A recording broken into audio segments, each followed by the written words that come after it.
So that's just a simple way to program. That is what my specialty is, so that's what I like to try and impart that wisdom on you guys. But remember, the hierarchy of what's important when you train is flexibility first, then it's strength, then it's muscular endurance. The last thing is size. Size doesn't matter. So I know a lot gets made of the fact that I train and I lift and all that stuff, and people talk about my size or whatever.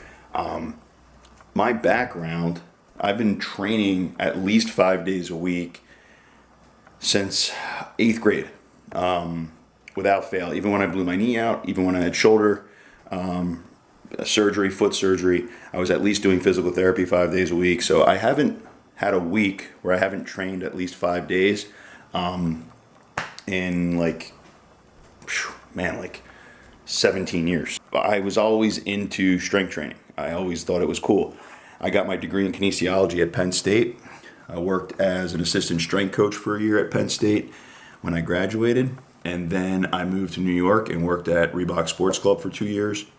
I then opened I started my own company called Brawlic Strength. If you go to brawlicstrength.com, you can see my old website. And I moved into the private sector and I trained. I was a full-time strength coach. When you get your degree in kinesiology at Penn State, it's one of the toughest kinesiology programs in the country. You have to study neuroanatomy, basic anatomy, musculature, biomechanics. I also took some coaching, psychology, coaching ethics courses. I was well ingrained in the body and how it works, and I was always been obsessed with it. If there was ever going to be a lacrosse player that could harness the strength training world, it was myself. So I've taken it to heart, and I love it. The biomechanics of it, the neuroanatomy part's fascinating. What I want to do was go over with you guys how you can plug and play and create your own program. It's not that hard, and the fitness world makes it seem way harder than it is because they don't want you to do it on your own. They want you to go pay for it. You have two different ways that you can really go about it. You can go the athletic route, or you can go the physique route. I've never been a big fan of body part specific splits.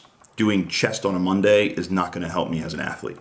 I love total body lifts, and specifically my specialty is Olympic lifts. I'm a USAW coach certified. Olympic lifts are my bread and butter. I don't find more enjoyment doing anything other than, clean, snatches, and I just love getting the bar from the ground up. That's where I base my training. So for instance, you might want to get a pen and paper. Say you want to do a 3-day in a week training. You want to do total body each time. Great way to go about it. You have to remember now, if you want to get bigger and stronger, you need to train your body parts with frequency. The problem with doing a quote-unquote chest day is, say you do it on Monday. International Chest Day is Monday, right? So everyone does 30 sets of chest. The problem is you then are breaking up the muscle tissue and damaging it to such a point that it has to repair. Yes, it may grow a little bit, but you're not going to hit it again for another week. We may make fun of the guys who do arms every day, but guess what? They're going to get bigger arms. What I always thought was, if I can do total body 3 times a week, I'm hitting the total body with frequency. I'm not technically going to failure on everything, but I am. My motivation was always power and flexibility. That's what I wanted. I wanted to be able to be as powerful as possible, because to incorporate power, you need strength and you need velocity and speed. That worked perfectly for a face-off guy. Well, I'm a face-off guy, and I want to do 3 days a week training. My favorite type of programming is called conjugate periodization. And what we're going to do is, you're going to pick 3 vital parts. So let's give you 3 sets and reps to work with, okay? Say you want to do one day at 5x5, day 2 at 3x10, and day 3 at 2x20. So what you're going to do is you can take those 3 sets and rep schemes. One gives you 25 reps, one gives you 30 reps, and one gives you 40 reps. So you get high volume, and then you get 25 reps, which is a little bit lower volume. You're able to do more weight when you do 5x5. You can't do as much weight when you do 2x20, but it's more taxing to your nervous system from a muscular endurance standpoint. So rather than do 5x5 for 6 weeks and then go to a different set rep scheme for another 6 weeks, which is standard linear periodization, we're going to combine them. So we're going to have day 1, 5x5. Say we're starting in January. Day 1, all these exercises will be 5x5. Day 2, all the exercises are 2x20. Completely different set rep scheme, but still we're hitting total body. Day 3, 3x10. After that month's over, that's 3 weeks you'll train like this. The 4th week of the month, we do what's called deloading. So you're going to take all those weights, you're going to cut them back. You're going to go like 3 sets of 5, and you're going to focus strictly on your form. Now, day 1 becomes 3x10, day 2, 5x5, and day 3, now 2x20. And as you can see, we're rotating the set rep scheme. This is 3 months work. This is called a mesocycle. A microcycle is 1 month. That's our microcycle. The mesocycle is 3 months. It's a block of 12 weeks. The macrocycle is a year. And I've always created macrocycles of a year because it's always great to see how you ended in December and then restart in January. What happens after that mesocycle, after 12 weeks? You then rotate your exercises. So now we're gonna change it up. Now we're gonna look and tweak, because after 12 weeks, you should be able to hit some of the goals you were looking for, and now you can alter things a little bit. Great way to plug and play your exercises. Have 3 days, Monday, Wednesday, Friday, total body. The first motion should be some kind of horizontal or vertical press. The second motion will be some kind of pull, whether it's horizontal or vertical. Then you're gonna have a quad dominant exercise, like a squat or a leg press. Then you'll have a posterior dominant exercise, some kind of deadlift variation or a hip raise, okay? Working on the hamstrings and glutes. And then I always throw in some kind of individual exercise. So say you have smaller calves, or say you have weak shoulders, you're gonna throw an exercise in for that. And then I always finish with some kind of sprint work to get the energy system up and to tax you at the end. So what you do is you come in, you do a dynamic warm-up.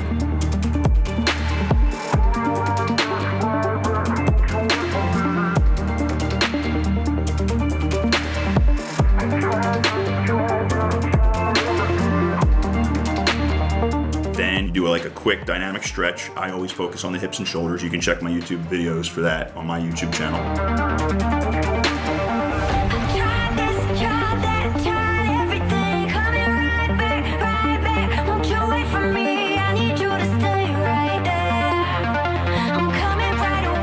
And then you get into your plug and play. You know, push, pull, quad dominant, posterior dominant. And then you have your 3 days, Monday, Wednesday, Friday, where you create the sets, rep schemes. If you really want to get strong, I recommend you go 10x3, 5x5, and 4x12. That way you get 10 sets of 3 is 30 reps. That's still high volume, but because you're only doing 3 reps at a time, you can do a ton of weight. So instead of doing 3x10 with 20 pounds, you can do 10x3 with 50 pounds. So you get the exact same amount of volume, but you did exponentially more weight. That's how you tax the nervous system and you create more power. That's an easy way to plug and play your program.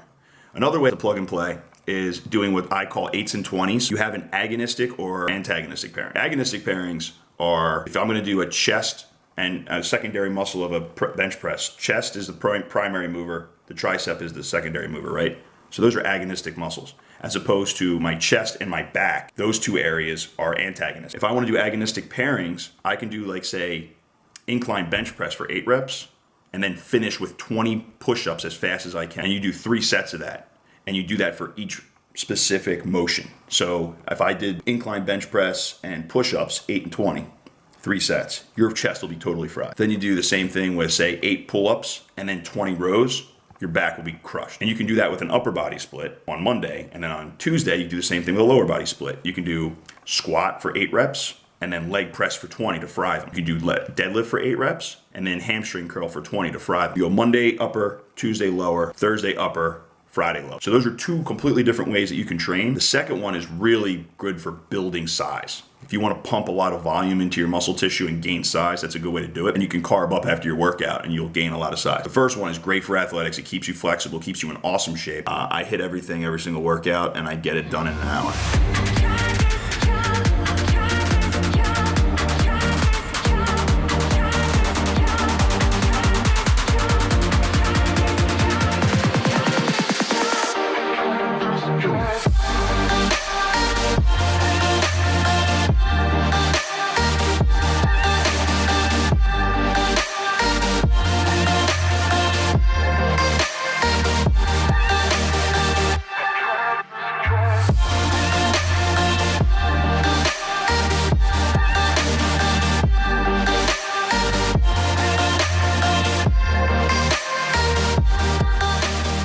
So that's just a simple way to program.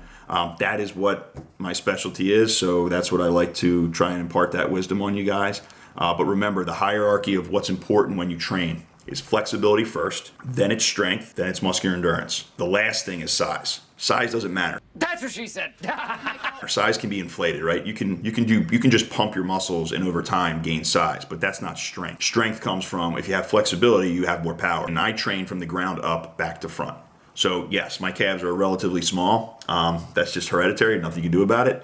But they're strong, and I can get a lot out of it. So I train from bottom up, And if you really want to throw people for a loop at the gym, do squats on a Monday. People will wonder if you've lost your mind because everybody's sitting there on the bench texting each other, right? Sixth game of the season for Florida. They're 2-3. The fifth for the Lizards at 2-2.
This is awesome.